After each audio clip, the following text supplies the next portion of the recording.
तो यहां सबसे पहले मैं आपसे जो डिस्कस करने आया हूं दैट इज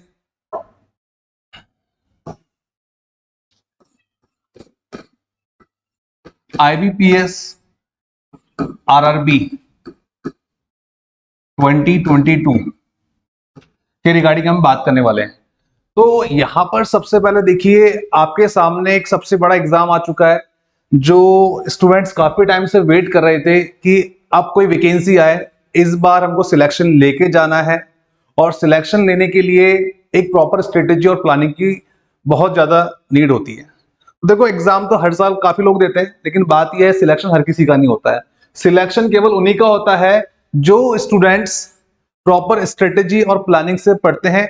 उन्हें पता होना चाहिए एग्जाम के अंदर जो क्वेश्चंस आ रहे हैं, जो पेपर आ रहा है, उसके अंदर क्या तो हमें पढ़ना है, क्या हमें छोड़ना है, क्या स्किप करना है।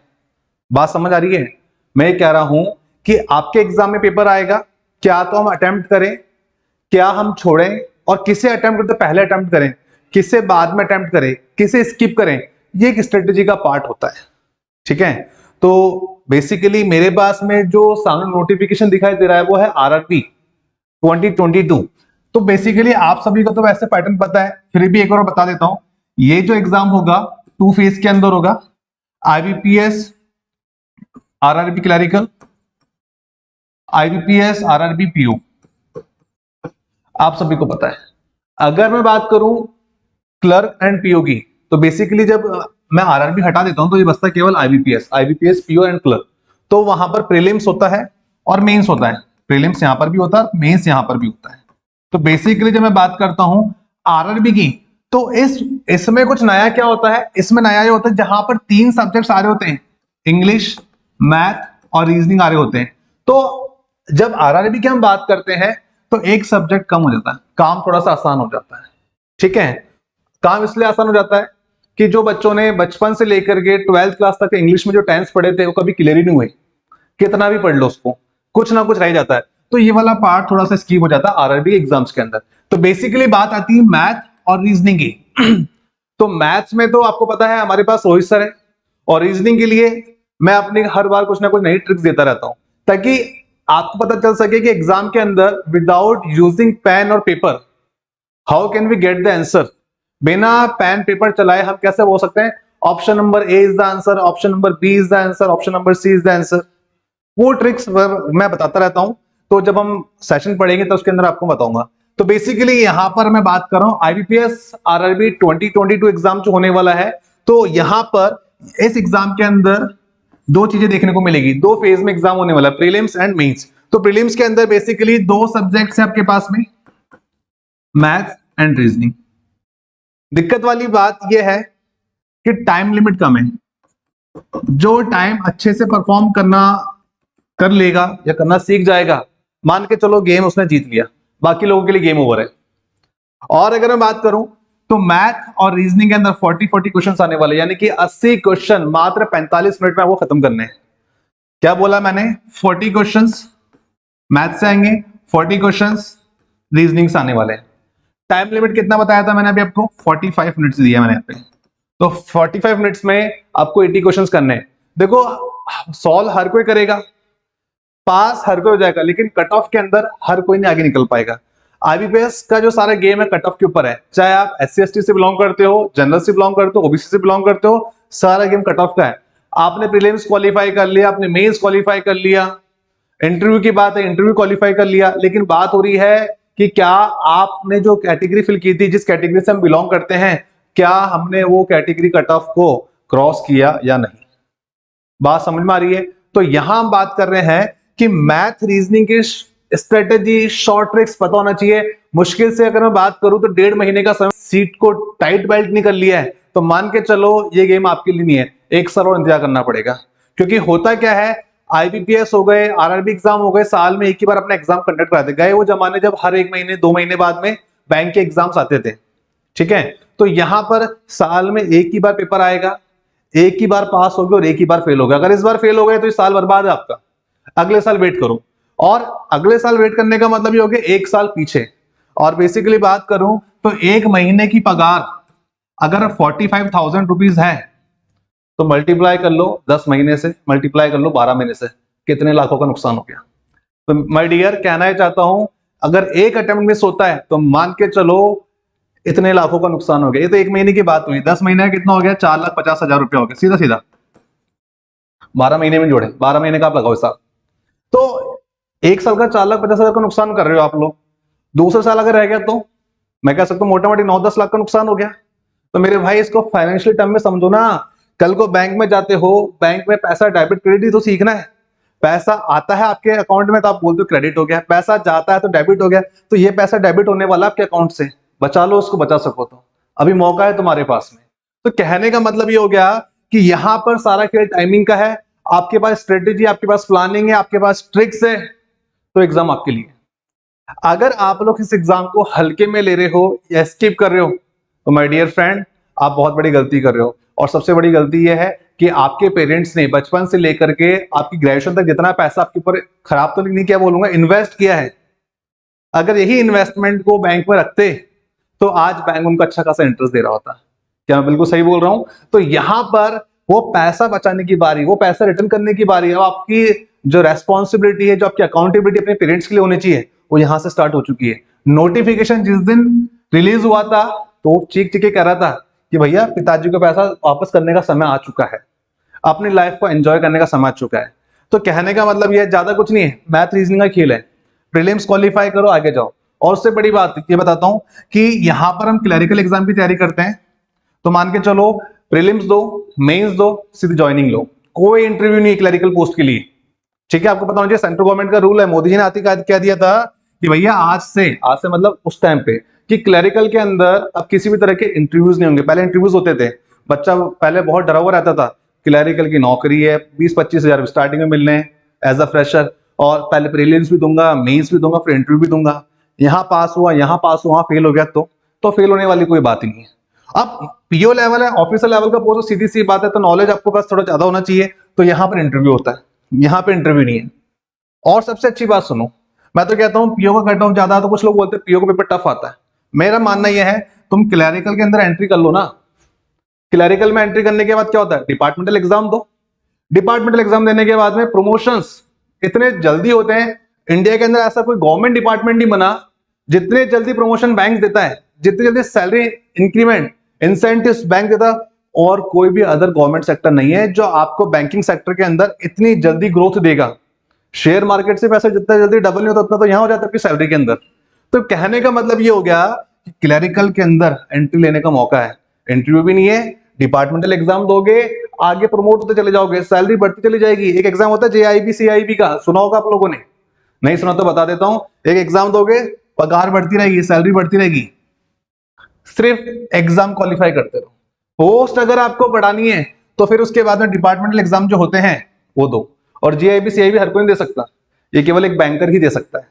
तो मैनी मोर थिंग्स, कई सारी चीजें देने के लिए, बताने के लिए, लेकिन समय की कमी है।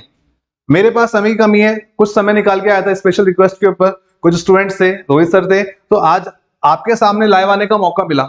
तो कहने का मतलब यह है कि अब आपसे आपको चैनल के ऊपर मेरी भी वीडियोस देखने को मिलेगी। सर की तो आ ही रही थी, मेरी भी आएगी। तो इससे अच्छी गोल्डन अपॉर्चुनिटी नहीं है, क्योंकि हम आफ्टर 5 ईयर बाद मीट हो रहे हैं, 5 साल के बाद हम लोग यहां मिल रहे हैं। तो उसके बाद कहने का मतलब यह है कि जो पहले हम लोगों ने पुणे के अंदर टशन बनाया हुआ था, बड़े बड़े कोचिंग इंस्टीट्यूट पीछे हो गए थे जब हम लोगों ने यहाँ स्टार्ट किया था, क्योंकि हम लोग ही अड्डा 247 करियर पावर को पुणे महाराष्ट्र में लेके आए थे। इवन मुंबई वाले ब्रांच भी हम लोग ही कंट्रोल कर रहे थे यहाँ से। तो कहने का मतलब ये हो गया, इतने बच्चों को सिलेक्शन कराया। मेरा एक्सपीरियंस मुझे बता रहा है कि इंडिया का, भारत देश का ऐसा कोई सरकारी बैंक नहीं है जिसके अंदर मेरा रोहित सर का पढ़ाया हुआ स्टूडेंट आज जॉब नहीं कर रहा है। आप नाम बोलो, state bank, bank of Baroda, Canara bank, PNB, कोई सा बैंक, इवन आप प्राइवेट सेक्टर के बैंक उठा के देख लो, हमारे स्टूडेंट्स आज वहां वर्क कर रहे हैं। केवल आप बैंक का नाम बोलो, हम आपको उनका नेम बताएंगे, उनकी एम्प्लॉय आईडी बताएंगे और उनका फोन नंबर देंगे। आपको पूछना रोहित सर कौन, राकेश सर कौन, क्या स्ट्रेटेजी बताई थी, किस तरह से सिलेक्शन हुआ हमारा, किस तरीके से हमने मात्र 2 से 3 महीने के अंदर एग्जाम को बीट कर दिया। तो माय डियर फ्रेंड्स, काफी कुछ है बताने के लिए। तो यहां पर मेरा आप लोगों से एक ही रिक्वेस्ट रहेगा, अगर नहीं जागे हो तो जाग जाओ, आईबीपीएस तुम्हें जगाने आ चुका है। आरआरबी वैकेंसी लेकर आ चुके हैं। कुछ लोग मुझे कहते हैं सर वैकेंसी तो इस बार कम आई कंपेयर टू प्रीवियस ईयर, पिछले साल की तुलना में बोल रहे थे कुछ सर, पहले तो 4000 वैकेंसी आ रही थी, इस बार तो 2500 वैकेंसी आई है। तो सर कहाँ ये नंबर बनेगा? मुझे एक बात बताओ, ये 2500 वैकेंसी है, ये बहुत ज्यादा है। मुझे एक बताओ, तुमको तो कितनी पोस्ट के लिए फाइट करनी है? केवल एक पोस्ट पे तुमको लड़ना है, 2499, तो वेस्ट ऑफ पोस्ट है तुम्हारे लिए। तुम्हें तो केवल एक पोस्ट के लिए लड़ना मेरे भाई, एक पोस्ट चाहिए आपको तो बस उसमें नाम लिख दो अपना और बस सिलेक्शन है मेरा बैंकिंग के अंदर। ये तो बहुत है। मैं तो कहता हूं कल को 2 पोस्ट भी अगर आए ना, केवल ओनली एंड ओनली 2 पोस्ट, तो मैं तो कहता हूं आपके पास गोल्डन अपॉर्चुनिटी है, उसमें से एक नाम आपका है। मेरी बात समझ में आ रही है? एक पोस्ट भी यदि आपको मिल जाए तो आपका तो काम हो गया ना। कहां चक्कर में पड़ रहे हो? पहले 8000 आती थी, 4000 हो गई, 2000 हो गई, 1500 हो गई। आपको तो एक पोस्ट से मतलब होना चाहिए। ठीक है, चलो तो एक बेसिक सी बात मैंने आपको बता दी। अब और आगे चलते हैं। तो यहां पर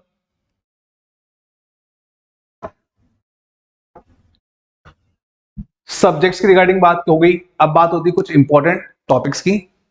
इंपॉर्टेंट टॉपिक्स के अंदर हम बात कर लेते हैं यहां पे कि क्या तो पढ़ना है और क्या छोड़ना है।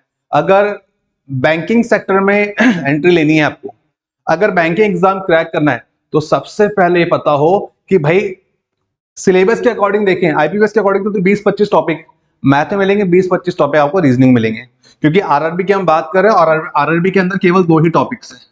फिर से लिख देता हूं याद दिलाने के लिए, जो मेरे भाई पहली बार इस वीडियो को देख रहे हैं और जो पहली बार आरआरबी की कहानी मेरे मुंह से सुन रहे हैं। आईबीपीएस आरआरबी 2022 नोटिफिकेशन की हम बात कर रहे हैं। यहां पे केवल 2 ही सब्जेक्ट्स आएंगे, मैथ्स एंड रीजनिंग। मैथ्स और रीजनिंग यदि हम बात कर लें तो यहां पर एग्जाम में 40 क्वेश्चंस आएंगे और 40 marks from the reasoning part, और मैथ्स से भी 40 क्वेश्चंस आएंगे फॉर द 40 मार्क्स। ठीक है, टाइम लिमिट बता दिया था मैंने आपको, 45 मिनट्स यहाँ पे, तो 40 और 40 80 क्वेश्चन करने हैं 45 मिनट में। अगर ये 45 मिनट आपने अच्छे से झेल लिए, अच्छे से मतलब टाइम मैनेजमेंट करके आपने सही आंसर टिक मार्क कर दिए, कोई बहुत बड़ी बात नहीं है, आंसर सामने होगा आपके, बस करेक्ट आंसर का आपको चुनाव करना आप पे कि कौन सा आंसर बिल्कुल करेक्ट है, वो ऑप्शन टिक मार्क करना है। आंसर सामने होंगे, बस ढूंढने वाला चाहिए, वो नजरें चाहिए, वो चतुर चालाक तीखी नजरें चाहिए जिसपे आंसर आपको टिक करना है, क्योंकि आंसर हमारे सामने होगा एमसीक्यूज के अंदर। अब देखो यहां पर मैथ और रीजनिंग की बात करते, सबसे पहले मैं बात कर लेता हूं रीजनिंग की कि वो कौन से फॉरमोस्ट इंपॉर्टेंट टॉपिक है जो आपको हर हालत में पढ़ने हैं। क्योंकि जब आप प्रीलिम्स क्वालिफाई कर जाओगे गाइस, तो यहां पर फिर आपको पढ़ना पड़ेगा मेंस, मेंस की तैयारी करनी पड़ेगी। जो प्रीलिम्स में बाहर हो गए वो मेंस से वैसे ही बाहर हो जाएंगे, उनका साल बर्बाद, और उनका वो कितना रुपया था, सही बोल रहे हो, 4,50,000 रुपए बर्बाद हो गया। ठीक है, वो पैसा बर्बाद नहीं करना। जो लोग प्रीलिम्स क्वालिफाई कर लेंगे वो मेंस में आएंगे। ठीक है, और मेंस के अंदर भी यही टॉपिक्स आएंगे जो मैं आपको बताने वाला हूं, यानी कि डबल फायदा, एक बार पढ़ो 2 बार फायदा उठाओ। यानी कि वो इंपॉर्टेंट टॉपिक्स जो प्रीलिम्स में भी इंपॉर्टेंट है, प्रीलिम्स में भी आते हैं, और वही वो टॉपिक्स मेंस के अंदर भी आते हैं। मेरी बात समझ में आ रही ना? आ जाओ उन टॉपिक्स के ऊपर। अगर पेन पेपर कॉपी लेके बैठे तो बहुत ही अच्छी बात है, इंटेलिजेंट बस का मतलब आपने अपना मिशन स्टार्ट कर दिया अभी से। और अगर केवल अभी भी बैठे बैठे वीडियो को देख रहे हो और सुन रहे हो, अच्छा अब क्या होगा अब क्या होगा, तो मान के चलो इससे पहले जितने वीडियोस देखे थे आपने, उसमें क्या हुआ, उससे क्या मिला आपको, इसमें भी वही मिलने वाला है। तो बात यह है, पेपर पेन लेके बैठ जाओ, बहुत इंपॉर्टेंट चीज बता रहा हूं आपको, गुरु मंत्र दे रहा हूं। गुरु दक्षिणा लेने का भी वक्त आएगा मेरे पास, लेकिन जो दे रहा हूं वो ले लो, क्योंकि ये आपको कहीं नहीं मिलने वाला। चलो तो मैं आपको फिलहाल बता देता हूं क्या तो आपको पढ़ना है और क्या आपको छोड़ना है, कौन से वो इंपॉर्टेंट टॉपिक्स हैं जिसके ऊपर कमांड होना बहुत जरूरी है, जो प्रीलिम्स में काम आएंगे, जो मेंस में काम आएंगे। उसके अलावा कल को आईबीपीएस की वैकेंसी आती है, IBPS PO, IBPS clerk, SBI PO, SBI clerk, LIC, RBI, कितनी वैकेंसी है, टॉपिक सेम है, टॉपिक्स भी सेम है, टॉपिक भी इंपॉर्टेंट है, बस वो पढ़ के चल देना, उसके अलावा सब कुछ छोड़ देना, आगे की गारंटी मेरी है। जो कहता हूं पढ़ लो, सिलेक्शन 101% होगा, और अगर ना होए तो बोल देना, हमारे पास इतने सारे डेटाज है, इतने सारे बच्चों के नाम है, आपको देंगे कि इनका सिलेक्शन कैसा होता, उनसे मिलेंगे पर्सनली आपको। चलो तो टॉपिक्स के जो नेम है, मैं बात करने जा रहा हूं रीजनिंग की। तो नंबर 1 टॉपिक भैया बात होती है जब स्कूल में एडमिशन लेते हैं एबीसीडी याद से करना सिखाई जाती है, तो उसी तरह से एबीसीडी हम बच्चों को फिर से पढ़ना सिखाते हैं, लेकिन हमारी जो एबीसीडी होती है वो कौन सी होती है? ए का अपोजिट बताओ, आर का अपोजिट बताओ, यू का अपोजिट बताओ। आप बोलोगे सर ए का अपोजिट जेड होता है, ठीक है जी। आर का अपोजिट क्या होता है? आई होता है। यू का अपोजिट क्या होता है? वेट अ सेकेंड,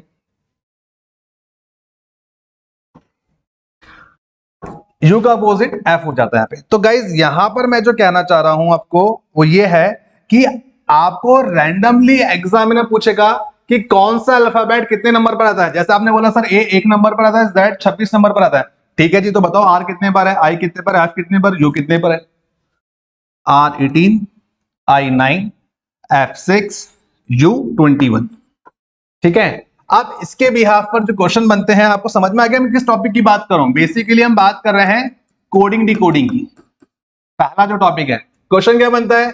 सी का रिवर्स एक्स है, ओ का रिवर्स एल है, डी का रिवर्स डब्ल्यू है, आई का रिवर्स आर है, एन का रिवर्स एम है, जी का रिवर्स टी है। तो बताओ कोडिंग का अगर कोड कुछ ये है तो डी कोडिंग का कोड क्या होगा? यानी कि in the same way, in the same manner, same pattern को फॉलो करते हुए आपको बताना है अगर कोडिंग का कोड इस तरह बनाया है तो डिकोडिंग का कोड क्या बनेगा। बात समझ आ रही है? तो यहां पर आंसर कई लोगों ने बता दिया है, तो उनके आंसर मैं करेक्ट कर देता हूं। डी का कोड बनेगा डब्ल्यू, क्योंकि डी का रिवर्स डब्ल्यू होता है, ई का वी, सी का एक्स, ओ का एल, डी का डब्ल्यू, आई का आर, एन का एम, जी का डी। तो कुछ लोग बोलेंगे सर याद करके आए हो क्या, रट के आए हो? ना भैया, एक्सपीरियंस, प्रैक्टिस। तो आपको भी इसी तरह चीजें पता होनी चाहिए। मतलब ये वो अप्रोच बता दी मैंने कि जहां पर पेपर पेन कुछ भी टच नहीं करना, पता ना है ऑप्शन नंबर ए आंसर होगा, ऑप्शन नंबर बी होगा, सी होगा या डी होगा, कौन सा ऑप्शन आंसर है। विदाउट यूजिंग पेपर और pen we can say, we can give the answer which option is correct suitable for the particular question. तो बात ये हो रही है कि हम वो कला सिखाने वाले हैं, वो चीजें बताने वाले हैं यहाँ पे आपको जहां पर पेन का इस्तेमाल कम से कम हो और सीधा आंसर हम टिक करेंगे। तो सबसे पहला जो टॉपिक है आपका वो नोट कर लीजिए, वो है आपका कोडिंग डिकोडिंग। पहला टॉपिक कोडिंग डिकोडिंग लिखेंगे यहां से हम। अच्छा, इसमें काफी टाइम लग जाएगा, इसको हम डायरेक्टली रफ कर लेते हैं। तो फॉरमोस्ट टॉपिक जो हमारे पास में आ जाता है दैट इज कोडिंग डिकोडिंग। सभी एग्जाम के लिए याद रखना, एसबीआई का भी नाम लिया था मैंने, आरबीआई का भी नाम लिया, आईबीपीएस का भी नाम लिया, क्लरिकल हो चाहे पीओ, सबकी बात हो रही है इसके अंदर। तो पहला फॉरमोस्ट टॉपिक है कोडिंग डिकोडिंग। कोडिंग डिकोडिंग में आपसे हम ये नहीं पूछते हैं कि बताओ भैया कोडिंग डिकोडिंग के अंदर ए कितने नंबर पर आता है, बी कितने नंबर पर आता है, पर्टिकुलर को वर्ड दे देंगे, पूछ लेगा कि कौन सा लेटर कौन से नंबर पर आता है। तो बेसिकली न्यूमेरिकल बेस्ड कोडिंग है। बताओ जल्दी से, सी कितने पर आया, डी कितने पर आया, आई कितने पर आया। मतलब बोलने की देरी है, दिमाग से ऑटोमेटिकली नंबर्स निकल रहे हैं, चेक कर लेना। ये जो मैं लेटर्स की बात कर रहा हूं ये इसी नंबर में मिलेंगे आपको और कहीं नहीं मिलेंगे। दिमाग में कैलकुलेशन चलेगा सारा कि सी कितने नंबर पर आता है, ए बी सी 3 नंबर पर, ओ कितने नंबर पर आता है, तो लिखा हुआ 15, 4, 9, 14 एंड सो ऑन। तो बेसिकली मेरे को एक वेव्स वाइब्स आ रही है मेरे पास में कि ये टॉपिक मैं आपको अभी से पढ़ाना स्टार्ट कर दूं, लेकिन नहीं, कुछ और ही बताने आया हूं। पहले वो कंप्लीट कर लेते हैं, उसके बाद हम पढ़ाने की बात कर लेंगे। नंबर 2 पर बात कर लेते हैं, सबसे फॉरमोस्ट इंपॉर्टेंट टॉपिक जो सभी एग्जाम में देखने को मिलता है, साइलोजिज्म, शॉर्ट में बोलते हैं सिलॉक्स। बहुत ध्यान से देख लो इस टॉपिक को। साइलोजिज्म, जिसको शॉर्ट में सिलॉक्स कहा जाता है, एग्जाम के पॉइंट ऑफ व्यू से इतना इंपॉर्टेंट है कि ये एग्जाम के अंदर इसके क्वेश्चन आए बगैर रह नहीं पाते। 5 question for 5 marks. Now next, अब मैं आगे बात करता हूं यहाँ पे नंबर 3 टॉपिक की, that is sitting arrangement.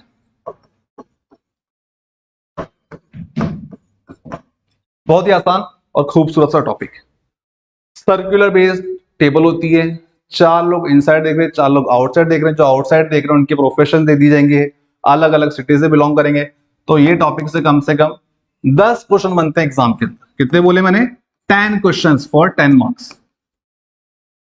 Count करते जाइएगा, आपके कितने टॉपिक हो गए? 3, और यहां पे 5 क्वेश्चन हो गए, 5 क्वेश्चन यहां पे, ठीक है। और साथ में मैं इंक्लूड करना चाहूंगा अभी जो लेटेस्ट पैटर्न चल रहा है ना, उसी के भी यहाँ पे क्वेश्चन पूछेगा ये। कुछ लोग बोलेंगे सर हमको तो कोडिंग डिकोडिंग के 2-3 क्वेश्चन देखने को मिलते हैं, आपने 5 कैसे लिख दिए? भैया मैंने 5 इसलिए लिख दिए क्योंकि एक न्यू पैटर्न इजाद हो गया बैंकिंग सेक्टर के अंदर। तो नया पैटर्न के बिहाफ पर अगर क्वेश्चन आता है तो डेफिनेटली 5 क्वेश्चन आएंगे, और अगर सपोज करो नहीं आया तो 2-3 क्वेश्चन तो पक्का है। और बाकी 2 का बच गए, वो कहां आएंगे सर? एक टॉपिक आता है डेटा सफिशिएंसी, उसके अंदर बोलेगा, तो घुमा फिरा करके 5 क्वेश्चन आते हैं। नेक्स्ट जो टॉपिक है इनइक्वालिटी, मैथ के अंदर भी होता है, रीजनिंग के अंदर भी होता है, साइन एंड सिंबल का खेल है। तो देखिए यहां पे जब मैं इनइक्वालिटी की बात करता हूं तो सिंबल्स की कहानी आती है, 5 क्वेश्चन फॉर 5 मार्क्स बनेंगे, तो ये एक फॉरमोस्ट इंपॉर्टेंट टॉपिक हो जाएगा आपके लिए। तो लिख सकते हैं यहां पे 5 क्वेश्चन 5 नंबर के। पिक्चर अभी बाकी है, मार्क्स गिनते जाओ कितने हो गए। 40 नंबर का पेपर आएगा रीजनिंग का, 5 और 10 15 हो गए, 15 और 5 20 हो गया, 20 के बाद में 5 25 तो यही हो गए। ठीक है, और आगे बढ़ो मेरे साथ में। Next blood relations, ranking, direction and distance. जब मैं बात करता हूं इक्के दुक्के क्वेश्चन यहां से निकल कर आते हैं, तो मैं इसको ऑन एन एवरेज लेके चलता हूं कि एग्जाम के अंदर 5 क्वेश्चंस आ जाएंगे फॉर द 5 मार्क्स। क्योंकि क्या होता है, क्वेश्चन थोड़ा सा हैवी अच्छे लेवल का आता है तो 1-2 नंबर के क्वेश्चन पूछेगा यहाँ पे, ज्यादा नहीं पूछेगा, क्योंकि टॉपिक कुछ ज्यादा बड़ा नहीं है, लेकिन इतना छोटा भी नहीं कि एग्जाम में पूछे ना। ठीक है, तो यहां पर फिलहाल कितने हो गए, 5 और 5 10 20 25 30। बाकी जो रिमेनिंग बच गया वो मैं यहां लिख देता हूं, वो आ जाता आपका पजल्स ऑब्लिक डेटा सफिशिएंसी। तो यहां पर पजल्स अगर आता है तो पूरे 10 क्वेश्चंस पूछेगा आपसे 10 मार्क्स के। तो मेरे हिसाब से ये पॉइंट नंबर जो 6 है ना, और जो पॉइंट नंबर 3 है, ये ज्यादा इंपॉर्टेंट है। ठीक है, 10 क्वेश्चन फॉर 10 मार्क्स। डीएस से या तो क्वेश्चन प्रीलिम्स में आएगा नहीं, पहली बात तो ये, और अगर आ गया, क्योंकि मेंस वाला पार्ट है, डीएस का मतलब क्या होता है, डेटा सफिशिएंसी। इस टॉपिक के अंदर क्या होता है, पूरी किताब कवर अप हो जाती है, पूरी किताब।